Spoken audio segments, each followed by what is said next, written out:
What's up, people? It's your boy Mex, the WrestleManiac, if you will. Please make sure you like, subscribe, and comment, and we appreciate your support as always. Warning. The following views shared on this podcast are the unfiltered expressions of our vibrant personalities. We are here to dissect the pulse-pounding world of pro wrestling, from the epic battles inside the ring to the captivating storylines that keep us hooked. Our discussions may venture into unexpected territories, from questioning the creative direction or analysing the artistry behind the suplexes and submissions. Please understand that we aim to entertain, educate, and engage. But please also remember that we are just merely fans and observers, and we are not actual wrestlers, journalists, or industry insiders. As we always say, by the Mandem, for the Mandem. Enjoy.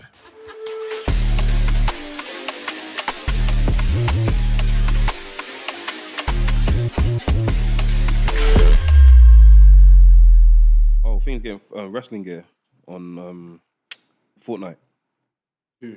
Fortnite is getting wrestling gear. Oh, I saw that. The wrestling gear. That's pretty cool. Wrestling mask and stuff. Yeah, they're definitely getting Rey Mysterio. Yeah, something similar though. Yeah. That's how it usually starts. I don't know how to play Fortnite. It's quite easy to my bag at all. I've tried. I don't know where. When I see shoot. people like do the quick builds, I'm like, what the fuck you guys doing? Yeah. And like, when you see them play it on PC, they're like, forget it. I can't do PC gaming. I can't. What games do you play? Okay, so you got to remember I'm 42. Yeah. I'm 42, and I swear I'm just undiagnosed ADHD. Right, so I don't have time to think. I want stuff that's just boom, boom, right? Straight kill. So I'm playing like OG Doom, just like Doomstick. So like, and pretty much, that's pretty much mainly all I play, because there's always new WADs. Yeah. You know, people are always building new levels and shit. Yeah. So I'm just like OG Doom on like Nightmare level, because then that way there's just Nightmare no stuff. level? Yeah, there's That's the hardest, that's the Oh yeah, hardest. it's the most ridiculous thing. Ultraviolence comfortable. Nightmare is just when like, it's been a bad one. And so it's just like, because there's no time to think. It's like, do you ever play the racing game Wipeout? Yeah. You play that, and that is so fast, you have no fucking time to think. It's all instinct. And I like chaos. Yeah. So chaos is nice. Yeah. Hence why I do wrestling promoting. So, What was it? That's what I was talking about the other day. Last of Us. The problem with these type of games, like Last of Us, even I don't know how I got through playing Kane and Lynch, and I don't know how I got through playing San Andreas as a kid. I normally play with my, like when I play Call of Duty, I play with my head. So I do, like, I don't know what you guys like. My brother. doing racing games, you turn Yeah, it. I do that as well. Like, I always play with my head, and even if you guys watch me play 2K, that's why I don't like going on stream, because I play with my mouth. I do a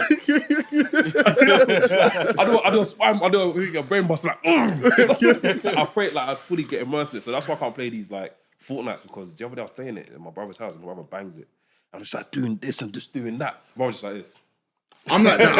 I have to concentrate and just. Stop, but I'm concentrating, but I have to do, like... I can't move. That's like like, you're in the game. Yeah. that's how my brother don't know. Like when he's playing games, he'll play what's this game? Brawlhalla. He's He's jumping up and down. No, but you have to. He's jumping up and down. You have to. I'm sit down. Whereas when I'm playing games, like I could be playing Marvel Rivals, I'm just there chilling like this. I'll go, oh fuck, man, and then I'll just get back into it. I was doing the same thing like this. So I'm sure there's a word for what I'm actually Sit you doing. and your brother next to each other, just be bashing. It's It's like real. I'm sure there's like a name for what I'm doing. There's like some sort of disorder for what I'm doing. Pretty sure there's a disorder for all of us. Exactly. Any of the things that we're involved in, I'm sure there's a disorder of some sort. Exactly. Like, there's got to be a disorder for wanting to be in the wrestling business. For that point of where you're like so in the game. Because I'm doing the same thing. I'm like, my wife, she all of a sudden I'll hear her laughing, and I know why she's fucking laughing. She's been in the corner just fucking watching you me. like this. Like, oh, motherfucker! Like, and then I'll hear her laughing, and I just know. Oh, yeah. That's the same with my mum. Like I could, like when I used to play in the living room, like on the PlayStation, I'd just be playing games, and my mum would be watching me for like a good 10 minutes, and she'd just be there laughing. I'll look like, she's like, funny? what are you laughing at? I'm losing. Your friends are married, and you're here playing games. You're still playing this game. I'm like, yeah, what the hell? Even like for me, like it's crazy saying this, but someone said to me when I had kids, like your kids are gonna start copying stuff that you do. So even now, I'm seeing my kids do stuff. They're playing wrestling toys, they're doing like just drawing on, doing their homework and stuff, and they're doing the same thing I'm doing. They're doing this as well. And that's what, and I always lick my lips. Even on the thumbnail last week, I caught myself licking my lips. Why'd I do that shit? Like, And you kids- picked the thumbnail, so you could have picked No, anything. but it worked because look how we got views, innit? Jeez, you're a draw. But You're right, yeah. with the kids, you see it in the kids in the ways kids, that you yeah. don't even think. 'Cause I see it Yeah. with mine as well. Yeah. And it's like, you know, I see them, like you say, playing games. I see the same thing in them.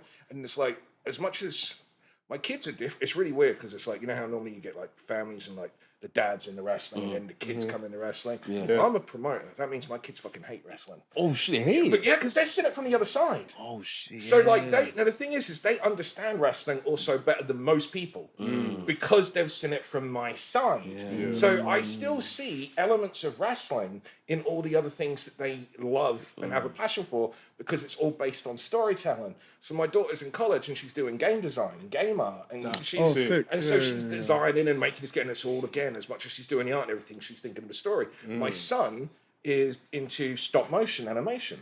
And again, it's all about the story.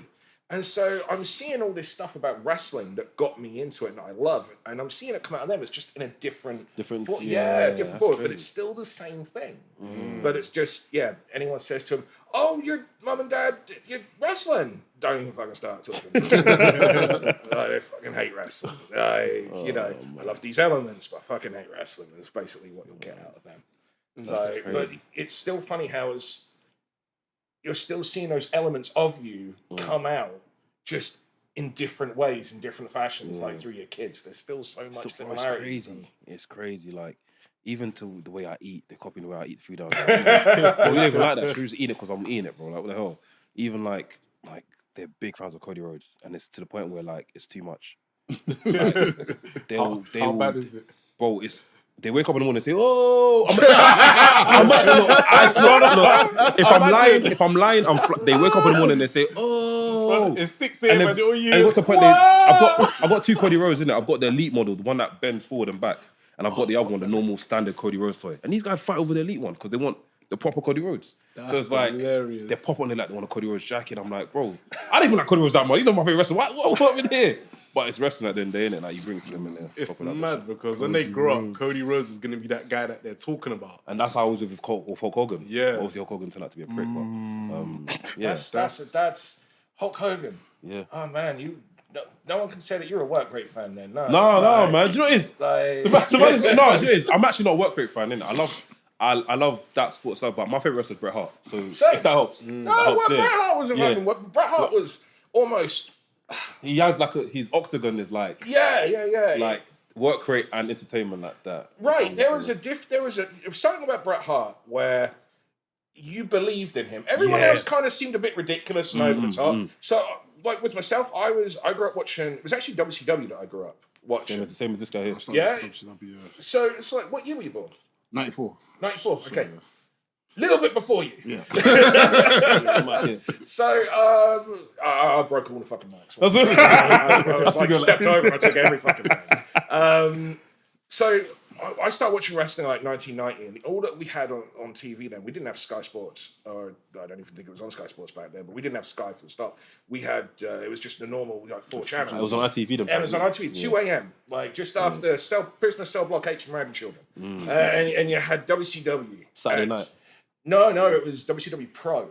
That was what we had. Was that one when the ring was blue and it was like a yellow? That wasn't that. That was years later. It was like in the 90s. Okay, that's what I had. That's what I had recordings of. Yeah, so like we had that, and so like the year of wrestling that really kind of defined me was the time of the Dangerous Alliance, and that was like Steve Austin, Ravishing Rick Rude, managed by Paul Heyman, Arn Anderson, Bobby Eaton. You also had the Steiner brothers. So this is the kind of this is what I and I loved them like so much. It didn't matter that they were villains. There was something. Many of the others like. There were so many other like bigger characters, and I couldn't connect to them because I didn't feel like I was this big character as a person. So if I'm not seeing something reflecting on myself in there, how can you identify with something on the screen if there's nothing that you can feel?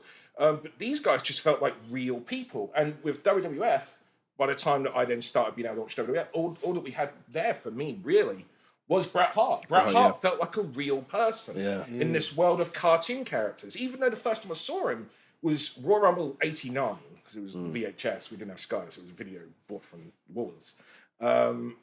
Even though he was just in this trios match, he was still the one guy. There was enough about him to stand out with the pink and the black.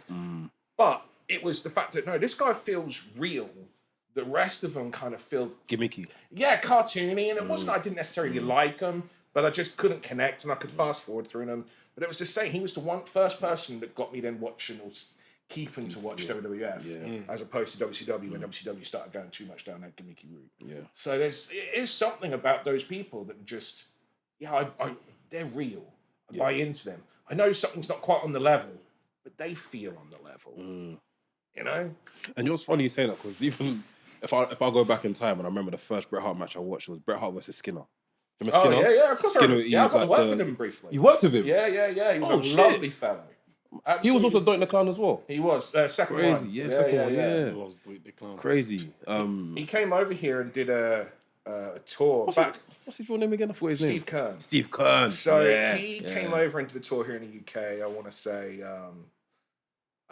97, 98, 99. I don't know, my years, no, it could have been 97, I went around, I wonder, maybe 99, something around that time. And I got to do a few bits and pieces, with him and promo stuff. And yeah, he was such a nice guy. And he's from I'm sure there's going to be some other people, because it's wrestling, everyone's got some, horrible stories to say about someone except for Natty Neidhart, who no one's got a bad story. No one. No one has anything bad to say about Natty No Neidhart. But yeah, it was Steve Kern, and he was so good because he was still playing the Skinner characters on the shows over here. So the little kids, were like scared of him. I was but scared he of was like, you were too. Yeah. But he was like afterwards to do the autographs and signing, and he was, kind of actually like breaking character. He was like, it's okay, I'm just pretending out there. And just like really trying to I'm just with this girl that was like really scared and going up to him because she both wanted to go up to him, but she was scared of him. And he just came down to her level, and he was just like, it's okay. That's We're just cute, doing man. this, and he was just absolutely adorable. That's cute. So yeah, Skinner was a character, man. That guy had like tobacco in his mouth. He had like a crocodile head, like a skeleton. Yeah, and he used to bash it on people's heads, and they put it in the corner, and he was just very like old school. Because I didn't see Undertaker until a couple tapes what I found in my dad's room that I just picked up and put in, and I watched it, and I was like, who the hell is this guy, Undertaker? And I first watched Undertaker, it was when it was that WrestleMania 9 show where he put Thing's hand in the he trapped Ultimate Warrior's hand in the casket, and Brad Piper was there. And he was trying to remove it, and he couldn't remove it. And this was in the lead up to SummerSlam. I think it was, maybe. Yeah, because this is to do with the wedding and the wedding, it was around the wedding, same time. same time, yeah. Because they actually showed the wedding straight after that thing. Yeah. It was that time. And I was like, who the fuck is this guy? Then I finally got to watch a match of him against Jake the Snake Roberts. Then I found more tapes, and I was like, shit, this. Do you know, there's such a nice. I wish I could go back in time and experience it again. There's such a nice feeling in finding wrestling all over again. Mm-hmm. Like if I was to go back in time and go into like a Matrix and came back out again, and I turned on ITV and I just saw Tatanka versus, I don't know, Sid Vicious. Like that feeling is it's a next feeling, bro. Yeah. It's a next feeling. Well, man. you can. This is kind of like it's the excitement about when you find a new wrestling product, and that was also the fight like when AEW came around. Oh, this is exciting because it's also on a bigger scale, and there's an easier access that we're going to have to another form, another style, another presentation of wrestling. And it's like that's the beauty of the internet now. Like for me, I had to like import tapes from other countries and buy an NTSC video recorder, and like 13-year-old me trying to save up the money to buy these things was a thing in itself. But that's what I used to have to do, and I'd get these grainy ass fucking like videos coming through from Japan and Mexico and the Indies and the States. But it was exciting to be able to like get all this stuff. Like that's the other thing. It's like my influence in wrestling is so bizarre because it's actually less WWF and more that period of WCW with the Dangerous Alliance. And then it was around 94, 95 that I got into importing tapes. And that's where I found All Japan Women, Michinoku Pro, All Japan Pro Wrestling. Wasn't really as into New Japan as much. It was really like, that came a bit later. And it was really just their junior division that I was really into. But like Michinoku Pro, All Japan Pro, and All Japan Women. Like those were like big freaking things for me. I got some of the I used to import CML and AAA, but I really struggled with the Mexican psychology. And it was only years later when I did a tour with Elio Del Rey Mysterio and Mini Piroth, and the guy that then did their who was with the Guerreros? No, it wasn't Guerrero, was it? Like the Matador tag team, and then they had a little mascot who did like VLC with Hornswoggle.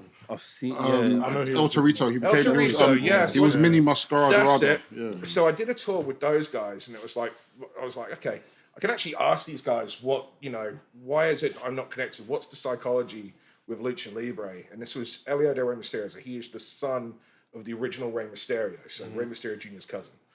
And he goes, well, we don't really have it as such. We just kind of like, maybe we'll get the heat in the first fall.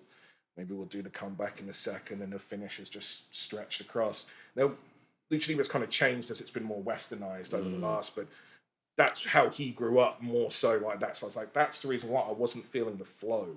But with Japanese wrestling, I felt everything. And even though I didn't speak the same language, the physical language in the ring was universal. And I just bought into everything and understood everything. It didn't matter that I didn't get the promos. I knew what it was all about. And that was so exciting and so beautiful because it's just so different. Yeah. Another thing coming back to Skinner, and you were saying about it's got the claw and everything, you can still do that. You just don't, because you said about how he would grab the claw and grab him, but he would never do it in front of the ref. So much now we see stuff in front of the ref. He'd grab the headlock, turn his back to the ref, under the chin, and quickly put it aside, arms up. Yeah. He would make it so the ref knows something's going on, but he can't see it. If he can't see it, he can't call it. And so he's looking around, and it's just, he would deliberately put himself, he wouldn't rely on the ref for the ref to put himself in a position. He would put himself, he took control. Ref's there, I'll grab, take round, boom. So the ref never sees it. And the ref doesn't really, would get annoyed, but it's really because of the good job that Skinner's doing. By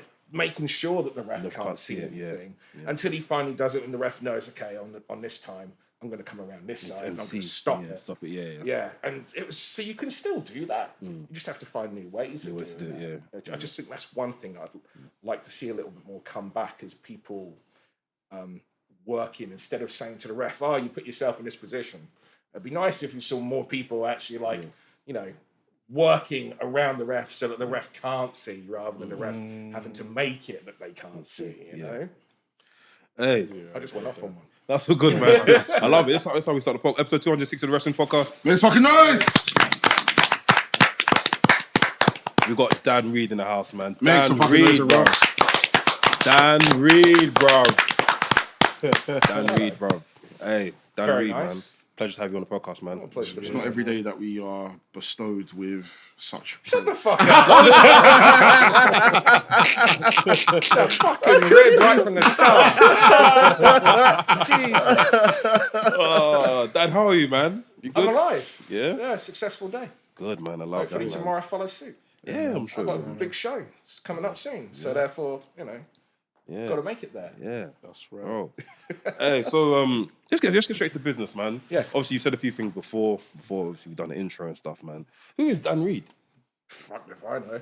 It's the thing about the wrestling business. The wrestling business calls out to people that perhaps are trying to find themselves. It calls out to people that are, whether it be the insecure or whatever, where they can pretend to be the person they wish they were, but because of kayfabe, they can actually kind of get away with it to an extent. It's only when you've been in the business for a while that you start to twig shit like that. But, as to who Dan Reed is now, I think when it comes to wrestling, the main thing I'm known for is, there's two things I'm either known for.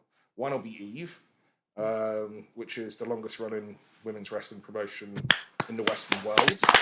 Thank you. And as far as I can tell, so we're about to do. Does this go out before the next February 7th? It goes up before. So it's going Friday. Okay, so this coming Friday, from when people are watching this or listening to this, it's like we're about to do our second show with, it'll be somewhere around a 500 attendance. It might be just under, it might be just over, but it'll be somewhere around that. We did over 400 on the last one. As far as I can find, we are the first promotion outside of Japan, first women's promotion outside of Japan to do back-to-back over 400 attendances. That's crazy. Like going back to That's big, man. 60s. So it's really, really cool. Oh, and if you don't know us through that, maybe you know me because Kota Ibushi shot fireworks off his chest. You know, on one of my shows. We need to retell that story, man. video. You told us the story before, but I think the people, the listeners, we need to know that story. The thing is, it's like it was. That wasn't meant to happen, was it? He wasn't meant to do No, that. well, not quite like that. No. So the idea was, do you know what was really nice? Is Kota's only ever worked one independent show over here, and that was for me. And I think the main reason it was Minami Toyota and Emi Sakura hooked me up with Kota Ibushi, and so that's how we got talking, and we just kind of vibed on what we liked as wrestling. I said to you guys before we recorded, I like chaos. I'm just comfortable in chaos, and I don't know why. And I think that's the thing about wrestling. Like, I'm just comfortable in chaos. And it's like you naming a show, Comfortable in Chaos. Yeah. That's That's like, the name of the podcast. That's the name of that's the the name podcast. of it. That's the name of the podcast. So, you know, we were talking, we were just vibing, and we were like both feeling the same thing. Because everyone that was wanting to work with Kota, they were wanting him to like recreate the wrestling matches from the New Japan, you know, juniors and everything, right? And I was just like, I want to give him the Kota Ibushi experience. That's what I want to do. And that's what he was down for. And I remember him being in the back of the car and we're driving after picking him up. And he goes, I have this idea, fireworks. And I go, what the fuck? Oh, it gets better. Because I go, bruv, look in the bag next to you. I already bought them. We hadn't even spoke about it. I just knew. Just knew. And there was another guy who was kind of like a translator that was in there, but he was a mutual friend, but he understood, and he said something. Kota said something in Japanese, and the guy goes, "He's very impressed with you." So I'm feeling smug as fuck. You know, like. Little did I know I wouldn't be feeling smug in about 3 days' time, you know. But yeah, the plan was that we've gone through is we'd fall outside, and it wasn't the main event. Everyone was kind of why didn't you go with that match to the main event? It's because we had to go outside and we were losing time, we were losing daylight. So it couldn't go on as the main event. Had to go on as the match before, so we still had some daylight. And so they're supposed to fall outside, and the idea is that the opponents. Go up near the wall, they fall up against the wall, and he gets the fireworks out, and then he starts, shooting the fireworks at them. They move out the way. So therefore, it's just hitting the wall. Do you know what I mean? Everything's quite contained. That's not what happens. I don't know why that's not what happens. Oh my gosh. But at some point, he changes his mind, and he just gets very excited at that moment. And he's like, and I guess he's like, we've seen a car get involved as well. Yeah, the car. I saw the car. Yeah, we did a thing where the idea is, and it probably gets overlooked.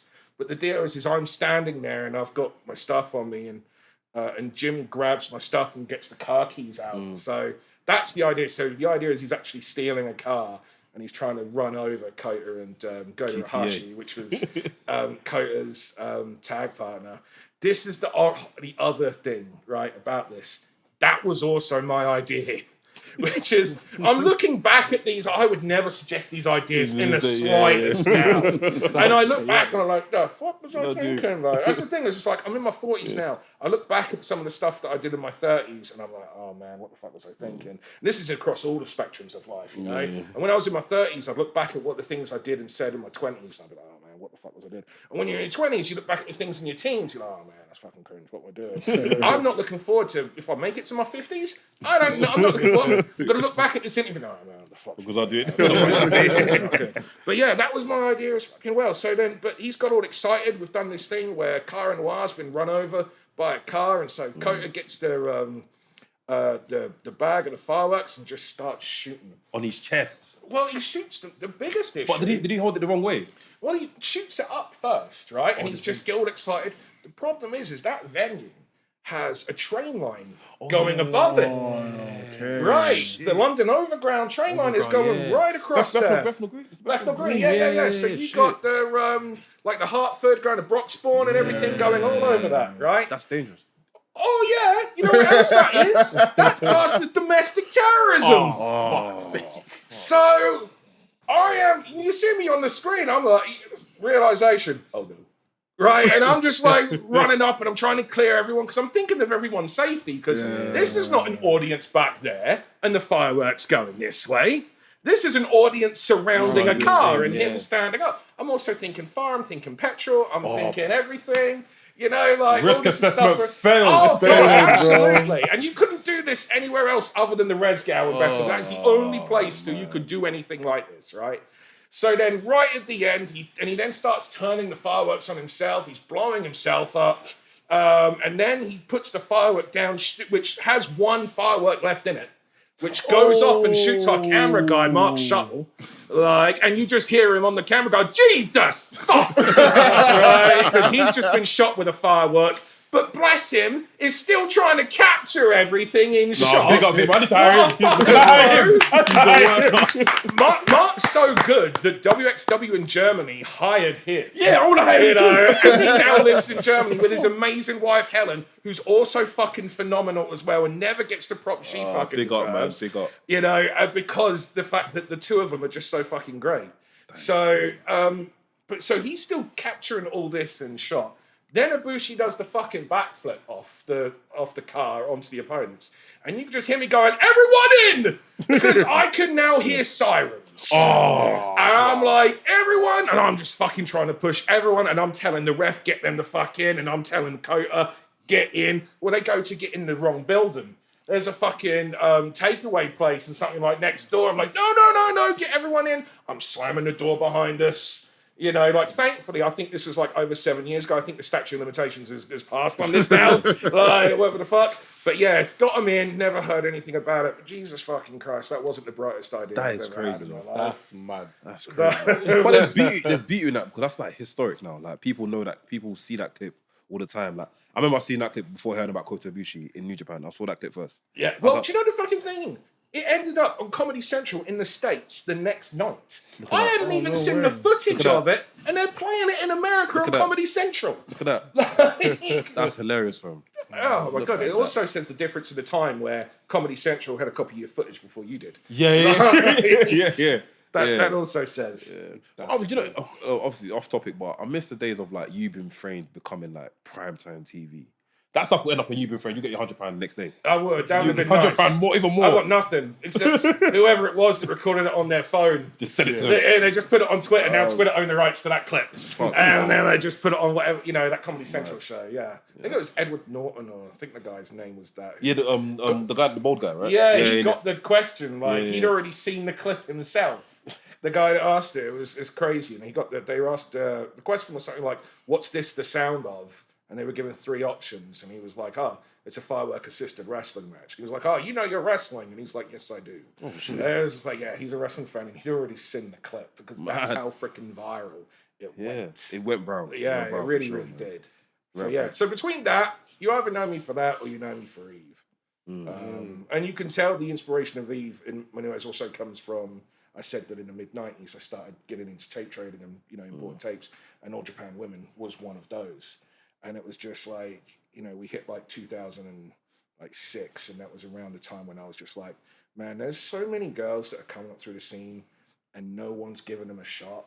And it's like, and the other thing that got me is, and this then affected me later on in 2007 a little bit when my wife and I had our daughter. It was just like everything about wrestling and any kind of media I'd got, it was always, reflected by the newspapers or whatever about how wrestling was for boys. Well, how do you know something's for boys if you've only targeted Just for boys. Yeah, exactly. It's just like wrestling's for anyone. It's just another form of storytelling. Yeah. That's all it is. We just happen to use this wrestling show, this show that we called wrestling, a show about a wrestling show. It's not even really a wrestling show. It's a show about a wrestling show and the characters contained therein. If we are only just aiming it at one demographic.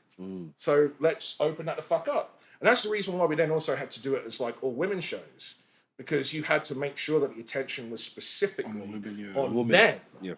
And it was also your way of trying to balance out, because if you've only got one women's match on a show, well, you've got these number of girls all fighting for 2 spots on a show. And that's if that show even back then had a women's match on a show.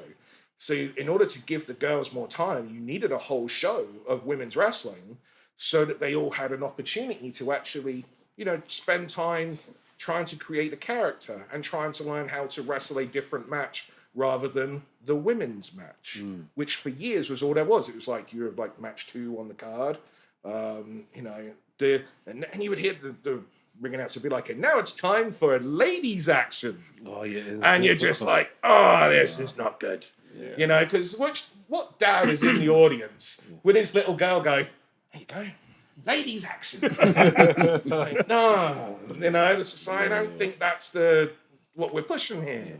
So, yeah, so for us, especially when you have that, and it sounds bad that's it. I don't want to say that it took that because we were already, my now wife, she wasn't my wife at the time, but already, you know, going down the way. But it's when you then have a daughter, you then start noticing things even more. And that was the other thing. I remember my daughter going to school one day, and my daughter was really into Doctor Who. And they were, she got told off at school for dressing up as the Doctor with a bow tie, even though they could dress up that day. Yeah. But she actually got told off for being, because that's for boys. No, and that was it. And I was just like, what the fuck? And I remember another time we were in Tesco's in toy aisle, and my daughter, was a few years later, my daughter's looking at the Marvel toys, and there's this like Hulkbuster, you know, with like punching action and sounds and everything. And this other little girl came up, and she was looking at the same stuff my daughter, and she was a few years younger than my daughter, and she's looking at the same stuff. And then her mum comes over to her, and she takes it off her. And this is the other little girl. The other little girl's mum comes up to her little girl, takes the toy off and puts it down. Says, "No, you don't want that. That's for boys." And she takes her over, and there's this like Barbie style. It wasn't Barbie, but it was like those kind of dolls. Yeah, do you know what I mean? Yeah. It was like DC like superhero girls or something along those lines. She went, "There you go. Those ones are for you." And my daughter just looked at her, and I remember my daughter looking at me, and she just went, "I wouldn't want them. Why would I want them? They don't do anything." She then actually said, "Those look crap." Don't say that word. You know? And she went, "I want this one." And of course she did, because this one's got the flashing, it's big, it's bulky, it's got the punching action. No, this girl has been told, no, that's for boys. So now also that woman was clearly judging me as a parent for letting his daughter, you know, look at and play with these things. But the idea is, it's like, why do we have to have, this is for this people, and this is for that people? And how are we ever going to know what is for something if we never just fucking open it up and say, here you go? You know, like my favorite show that we ever did is my favorite show because our audience was 80% women. Nothing to do with the show. Our audience was 80% women. And that to me was just like, there you go. You can totally do this. The wrestling isn't for men. It's not for any specific individual. It's for anyone. All you got to do is open it up, maybe look at how you're presenting it, so that therefore it can be. So that is, and I've just kind of always, you know, been more about the idea of, why does something have to be for one person? Why can't something, and I don't know if that's based on my childhood or bringing up, or, you know, like I'm the youngest of 4. My mum brought us up by herself. So, you know, I don't know if that's any or whatever the fuck, you know. But I've always had this, why does something have to be just for one? Why can't we all be a part and share something? You know, so, and that's why one of the things that I think, as much as I love all forms of wrestling, I think that's one of the aspects that's really just kind of like drawn me to, like when I did my first ever show was a cruiserweight style show, because no one was doing that in this country. And that's the reason why I wanted to do it. I wanted to open up. Well, why can't we have that? You know, it's like, why must we only have this style of wrestling? Why can't we have other forms of wrestling, you know? So yeah, and that's just then kind of like become my passion and come through. So to then get to this part, like, I don't know what March will be like, but it's doing really well already. But, you know, the fact that we've got these back-to-back over 400, you know, attendances, and women make such a large portion. I mean, you guys are there, you know, like they make such a large portion of our audiences. Is it just kind of proves the point, you know. Yeah, it was nice to experience it, because obviously I've heard about Eve for a lot of times. I think there was even one time I think Aja Kong. Yeah. Well, a couple of times. Yeah. So it was even one time I saw that, and it's even me experiencing it being there was pretty sick as well. Like even can I call it a halftime show? Right, the halftime show you had there as well. the different styles of matches you had there, like it was proper cool, man. It's nice to experience, man. Well, that's the thing. Is just like you say about the halftime show. The one thing that I was like, okay, we want to try to open it up and open up our audience. If we just do like 8 wrestling matches, if you're there experiencing this on your first night to a show, it's just It like might be too much. right. You've tweaked it by match 4, Yeah. right? So okay, let's make this a night out. So yes, we will have like neo burlesque or hoop artists or drag or something on there, so that the show it is more than just. And it's not a down thing on the wrestling. The idea is that you use all these other storytelling, and that is like the neo burlesque and everything else. They're all different forms of storytelling. They're shows. And as you use those to help bring people in, and then also like ease them into wrestling. So you see, how you like this, and it's this. Well, this is also like this. It's just another form of. It's another medium. It's another form of entertainment and storytelling. And then that way, it's just like, again, you're just opening up that audience. Because if you just go wrestling, okay, well, I'm not sure. But you say wrestling, this, and this, and it's, and like we put the quotes from the magazines or the celebrities that have been to our shows. So they go, oh, well, they liked it. Oh, well, they're saying this. And again, it's just about opening it up and trying to make yourself as accessible to those people as you can. And then they will try it out. And some won't like it. But we've grown our audience. This is one of my favorite things that we've ever done, is there are people that don't know wrestling, but they know Eve. And they come to our shows. They got no idea what a John Cena is. Outside of maybe they've seen a Netflix film. And that's not a shot at him. That's just more how nice that is. I remember when we had the Eve Academy. This is pre-pandemic, and Greg Burridge, who was one of the trainers, had to change the way he spoke because we were getting women come to our shows who would then come to Eve Academy, and Greg would say things like, when, and he'd say like a wrestler's name. They'll say John Cena again. When John Cena does this, and they'll be like, who's John Cena? And that's really cool because it's just like they've fallen in love with the art form, not with the and what they saw. And that night, they haven't fallen in love with the celebrity aspect of it yet, which is the thing that captures most of us first. It's that on-screen, larger-than-life thing. But they've come to it and they've seen it in this smaller venue, and they've still fallen for it. Right. Again, it's kind of like, opening it up and just showing the power that you can get from it. That makes sense.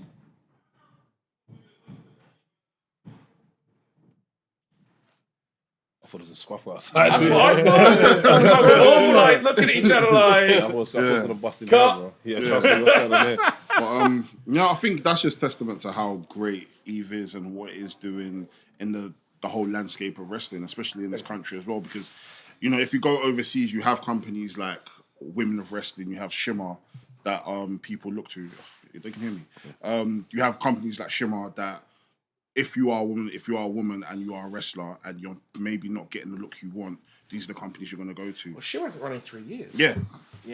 Which is heartbreaking because Shimmer was so important, and Shimmer was, and this isn't a detriment, this is more like a state of the scene and also what Dave Prazak and everyone involved in Shimmer can be proud of, because when they started Shimmer was like 2 shows a year. Because that's all, and I was the same when I started in 2007. This was doing it under the Eve brand. You couldn't run that enough because you had to, there wasn't the audience there until we changed. Okay, instead of just targeting wrestling fans, let's try to change, which came a little bit later.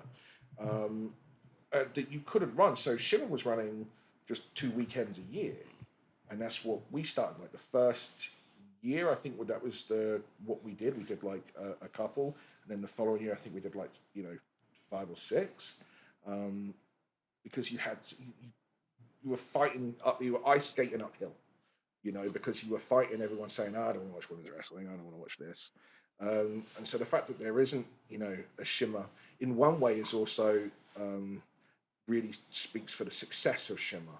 The fact that there doesn't need to be a Shimmer in the States because now there's far more opportunities. That really speaks about how important Shimmer was in opening up the doors and making, creating the noise that Shimmer did, because it really did create noise. And making it so that all these other promotions, kind of had to start featuring, because look at the attention that Shimmer are getting, and so a lot of the, I think part of the reason that why, like I said about it's cool that like we're the first promotion and I'm open to being corrected on this because I could very well be wrong. It was something that was brought up to me. I then asked people in Discord if they could find anyone to say if this wasn't true, and everyone's like, as far as we can find out, that is accurate. But it's not quite the flex that it sounds, because it's also a shame that we're the first promotion and it's 2025. You know, the first promotion to be able to do back-to-back those kind of numbers. And I think that, again, we're still kind of in a bit of a, as good as things are, and things are amazing, they're amazing compared to where things are, but everyone deserves more still. And it's just going to, you know, take a little bit of time and take a few more people, you know, creating more chaos and disturbing the piece of what wrestling is, you know. So, which is good. As I said, I'm comfortable in chaos. So, you know, sorry, I just went off again. I got a question for you. What was like that marketing plan that you had in mind to kind of grow Eve? That's a great question. Did I even have a marketing plan to begin with, or was I just acting purely on passion? And also, as a young person, it's like, you know, again, comfortable in chaos. You just want to kind of, you know, create chaos a little bit to the scene, because you see so much. What's the word? Like, just the opposite of justice. But basically, you just see so many things that shouldn't be happening, and you just want to kind of like, you know, change that. I do know that the first thing we wanted to do, we made the mistake of only targeting wrestling fans to begin with, because we were wrestling fans, and so and you kind of fit into a bubble, you know what I mean? Of just like, well, there are all these people that are just like us, and they want to watch the same thing as us. It's the biggest mistake you can make, you know, is falling into that bubble, because that noise is so much louder. Even back then, that noise was so much louder than what we were. And it was only after then, and we were also getting in trouble. Like, we were getting shut down. Like, venues were cancelling on us, and people were complaining about us because they were saying women's wrestling, well, that's pornography. And so councils and venues were getting mad. Yeah, no, it's mental. Different time. But people were like going to venues and going to the councils and complaining about us, and we were losing venues. So it'd be like days before the show, and the venue would be like, "Sorry, we had to cancel you," and we'd be there trying to find and, you know, change things out. And so I ended up running the town where I lived, because I was like, I can control things more here because I live here and the people here know me. So even though there's going to be phone calls and there's going to be like, and sometimes it'd be just from other promoters. Again, it was the time, you know, where they didn't like I had a lot of people, even, I still to this day get this, especially even from wrestlers. And I remember the first Wrestle Queenum, incredible success, 1,000 people, York Hall. And there were some wrestlers that came down and some of them were being supportive, and some of them just wanted the visual of being supportive. They weren't actually supportive, but they wanted the visual, and they wanted to look good to the girls that they were being supportive. And I remember one of them saying to me, all right, you've proved your point. You need to stop it now. You're damaging the scene. What? Yeah. And it was like, That's a madness. and this person has come here, and it was the audacity of this person, because they've come here to get their face to be seen as though there's, you know, but when it was just me and him, that's what he was saying. And you still get that to an extent. There are still people, and you can see that, especially in the training, and you know, like the people that are like, that's good for a girls' match, and they won't hold the girls up to the same standards they hold the guys, which is bullshit. You know, it's just complete bullshit. And like the feedback, they weren't given the same kind of feedback for them.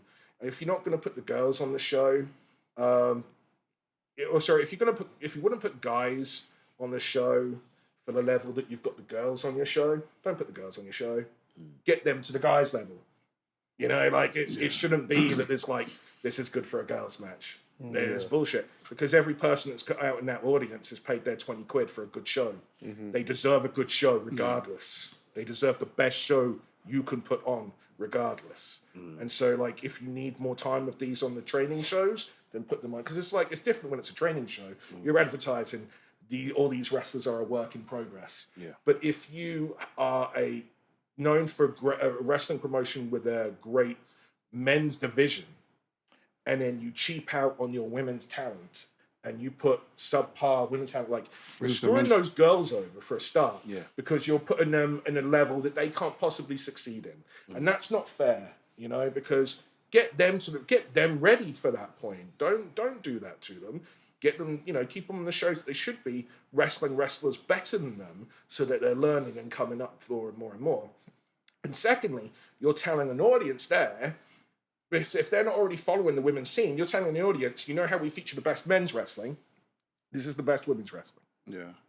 So what is that telling the audience? It's subconscious. It's like when people go, oh, we're making history. It's the first ever women's main event. And you're just like, cool, where's the other women's match on the show? And you're like, well, we've got the women in the main event. Yeah. It's like, cool, and that's your title match. Yes, it's our championship match, and it's the main event. Cool. Who's going to be the number one contender?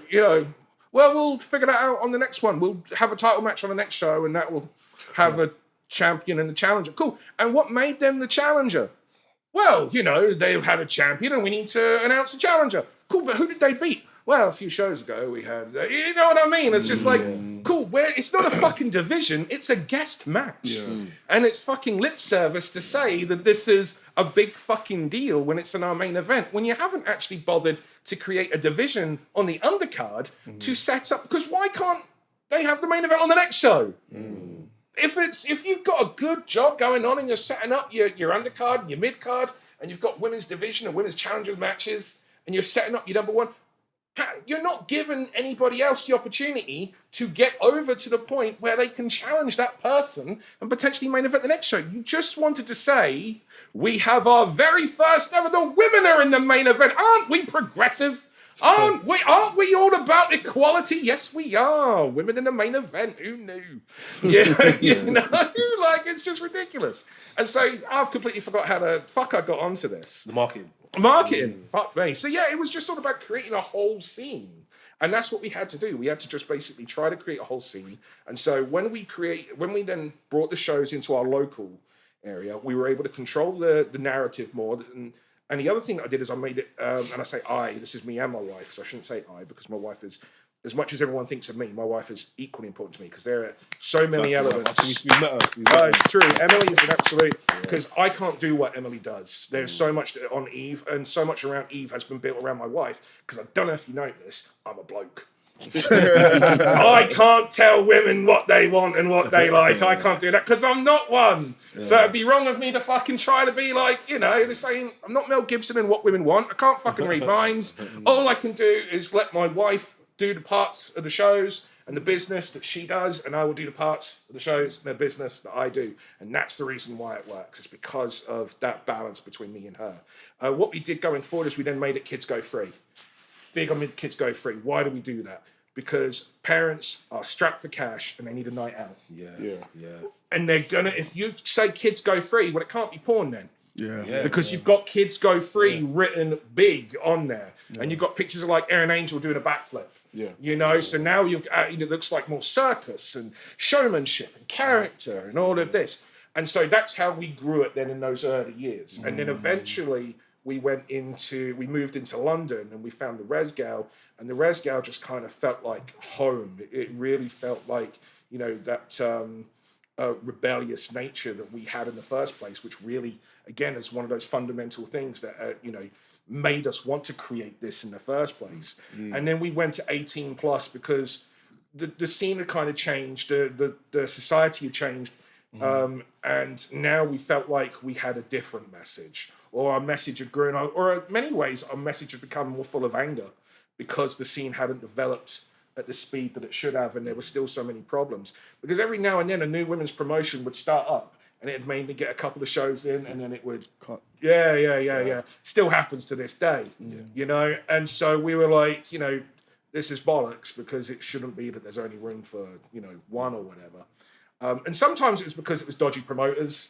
You know what I mean? Like, they just wanted to kind of like get, because it'd be wrong of me to say that, like, you don't get that, because of course you can. You go back to the thing that I said at the start, it's like half joking is what it was. There's still elements of truth in it. Wrestling has had that habit of being able to hide people because it is a world full of kayfabe. That's why I'm really not a big fan of kayfabe in a modern day, world. I think kayfabe exists between the start of the show and the end of the show, and it does not exist out. That is my personal view. I allow, other people can have their own views. I'm not here to tell you you're wrong or whatnot, but that is my view, and I'll, have my view along with my wife's view on our shows. because it's the world where you can pretend to be the person you wish you were, but because of kayfabe, people will believe it, which is the danger of kayfabe. And that is the reason why some people can hide there as well. And because it's that, entertainment aspect and not sport aspect when it comes to people training wrestlers, no different than theatre. You can have trainers who really shouldn't be training people at all.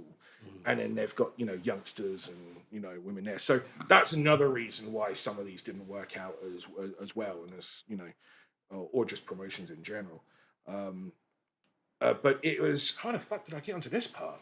Marketing. Yeah, so we then became 18 plus. And that also was, very good for us to be able to keep going and open up that bracket even more, bringing in those acts, bringing in the neo burlesque, bringing in the drag, bringing in everything, and opening up wrestling to everyone. And next thing we know, we're, fucking doing 1,000 people at York Hall. Big. And again, just coming back to the point of, we just had to keep opening up.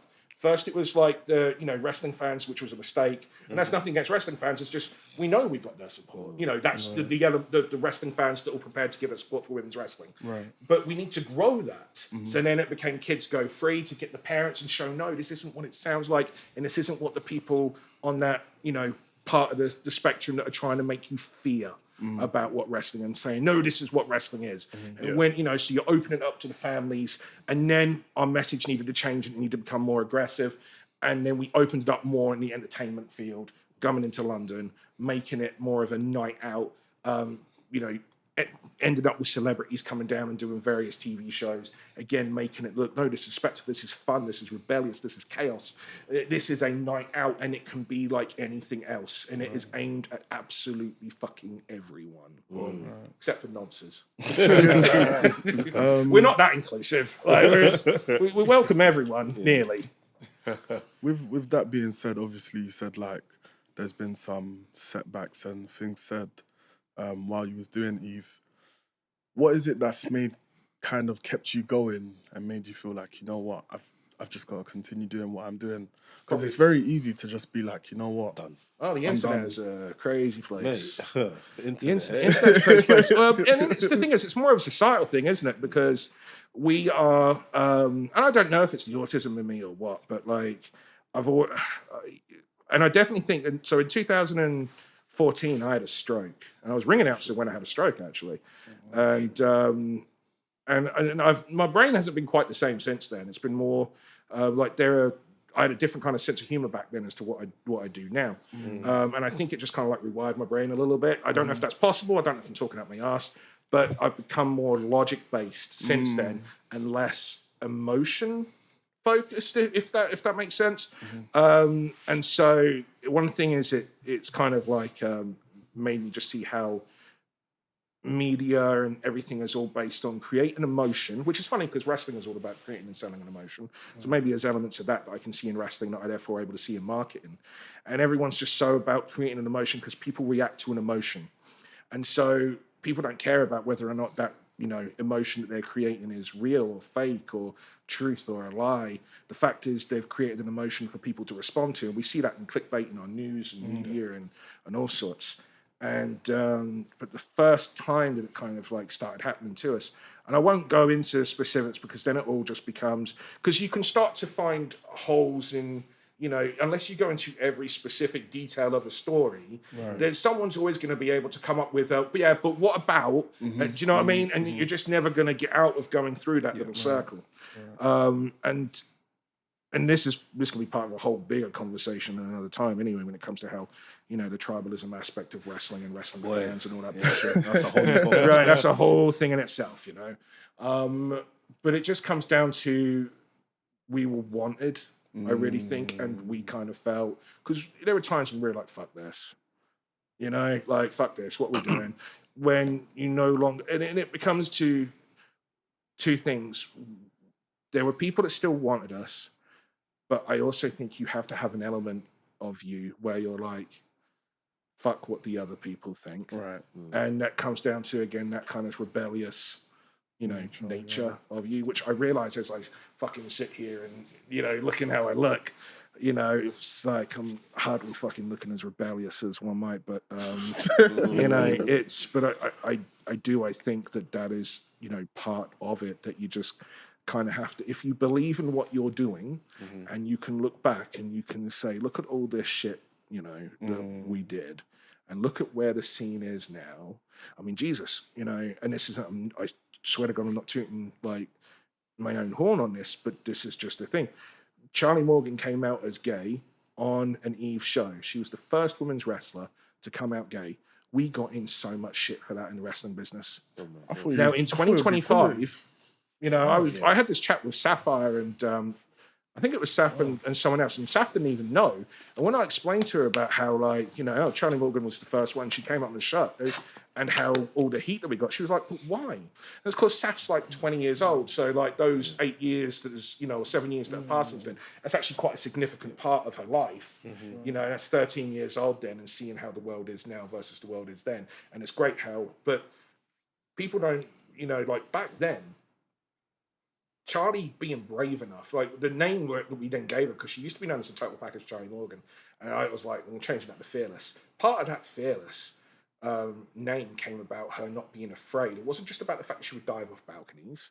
That was a physical thing. It was the fact that she was brave enough to go out there and be that person that said who she actually was. And I tell you what, the fucking furore that caused. Now, I understand some people being like, you know, you don't have to do that and you shouldn't have to do that. And they're right, you shouldn't have to. But kind of whole point of doing that was also to open the doors to allow people. Because there were promoters saying, oh, you're killing the business by doing this. You're going to turn parents off of bringing their kids to shows by doing... It's like, what the fuck, you know? There were people that called Charlie a liar and said that she wasn't gay. It was just, they're just trying to profit off of you doing this. And it was just like, yes, because we came out with a T-shirt that reads... You know, Charlie Morgan came out as gay on the Eve show, 25 quid. Do you know what I mean? It's just like, no, you know, we got in so much shit. She got so just constant torrent of abuse for doing so. And it's crazy. But what happened? Laura Di Matteo came out as gay. And Laura said that the reason why she was comfortable doing it was because she was inspired by Charlie Morgan coming out as gay.